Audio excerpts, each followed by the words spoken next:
गावाकडच्या लोकांचा जर फोन आला ना, आपल्याला नेहमी शब्दात पकडतात. मी आता इलेक्शन बद्दल विचारतोय, तर ते म्हणतात महानगरपालिकेचं वातावरण काय होतं. मी म्हणलं होतं, पैशाचं होतं, बंडलचं होतं, वाटपाचं होतं. म्हणलं गावाकडचं वातावरण काय.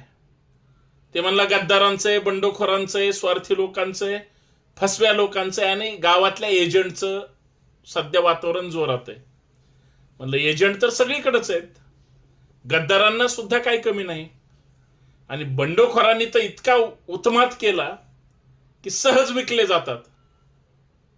तो म्हणला शहरात सहज विकले जातात का गावाकडं. मी म्हणलं गावाकडचे स्वाभिमानी असतात, गावात इज्जत जायला नको म्हणून गद्दारी तर करत नाही, पण बंडखोरी करायला सुद्धा 10 वेळेस विचार करतात.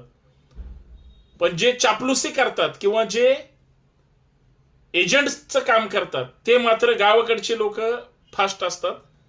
शहरातले पैसे घेऊन एजंटगिरी करतात. त्याला ते पण पटलं. मग सध्या वातावरण कुणाचं आहे. मग तो सांगत होता की सध्या एकाही राज्यकर्त्यावर किंवा नेत्यांवर लोकांचा विश्वास राहिलेला नाही. साला सगळे फसवे आहेत, खोटं बोलतात. गावाकडं तर भुलतापांना बळी पाडतात. पाहुण्याचं, रावळ्याचं, भावकीचं, आपल्याच भागातलं, तालुक्याचं राजकारण म्हणून फक्त गर्दी जमवायला नेतात. आणि नाही केला पेरा तर काय खाणार धतोरा, अशा गावाकडच्या लोकांची परिस्थिती असते. त्यामुळे कामधंद्याशिवाय पर्याय नाही. म्हणलं मग आता याच्यावर पर्याय काय. मग त्यानं मला प्रश्न विचारला होता, मी त्याला प्रश्न विचारला, त्याच्याकडे उत्तर नव्हतं. फक्त त्यानं एकच सांगितलं, आम्हाला आता ह्या सगळ्या गोष्टीचा बदला घ्यायचा आहे. म्हणलं तेवढं जरी तुम्हाला कळलं तरी खूप झालं.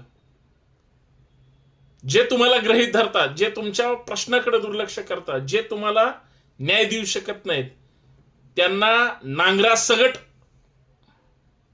जे काय करायचं ते करा, पण अक्कल शिकवा. एक गोष्ट लक्षात ठेवा, शहरात कॉस्मेटिक कल्चर असतं म्हणून गडबड होते. गावाकडे तसं नसतं. गावाकडच्या लोकांनी एकदा ठरवलं ना की बरोबर दणका देणार म्हणजे देणार. खरं आहे की खोटं आहे, तुम्हाला काय वाटतं. माझा मित्र बरोबर बोलतोय, मी बरोबर सांगतोय की तुमच्या मनातलं जे आहे ते सांगा बरं कमेंट करून.